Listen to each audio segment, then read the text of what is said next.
En direct du Club de l'Ours aujourd'hui, où les projecteurs étaient braqués sur le territoire du Nord-Isère, puisque les invités étaient Daniel Parer, le président de la Chambre de commerce et d'industrie, venu avec Jacques Lovin, chargé du port et des activités portuaires, et puis également avec le président du PILS. Alors je me tourne vers le président de la CCI du Nord-Isère, monsieur Parer. Vous avez eu l'occasion ce matin de présenter un territoire dynamique. Pouvez-vous nous en rappeler l'importance en quelques chiffres?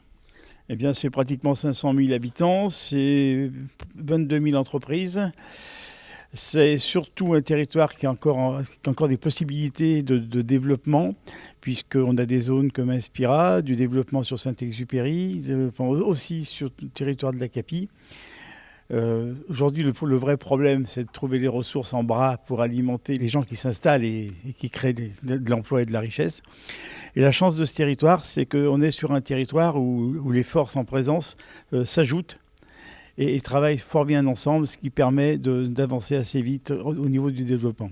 Bien sûr, mais aujourd'hui, une thématique, c'était donc tout ce qui tournait autour des transports. Je vais demander à Jacques Lovin, qui est l'élu référent à la CCI en charge des activités portuaires, eh bien de nous parler de cette entité de Sablons-Salèze-sur-Sanne. Sablons-Salèze-sur-Sanne a été créée en 1984. Elle a depuis connu un développement continu.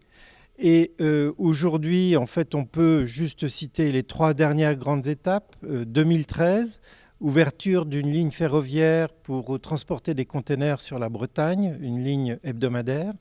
2015, acquisition d'un barge handler, un gros équipement de manutention qui permet de charger et de décharger des containers sur des barges. Et puis 2018, on a démarré une liaison fluvio-maritime d'isotanks qui vont en direction de l'Espagne, directement chargés au départ de la plateforme. Voilà, et puis avec nous également le président du PILS, monsieur Thomas Daudré-Vignier, et vous nous avez parlé ce matin bien, de toute cette activité logistique qui est très importante en Nord-Isère.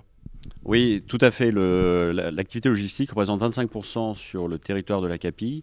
Et comme disait Daniel Parer, première plateforme logistique de France. Et d'ailleurs, dans l'acronyme du PILS, le EES, ça veut dire Europe du Sud, effectivement.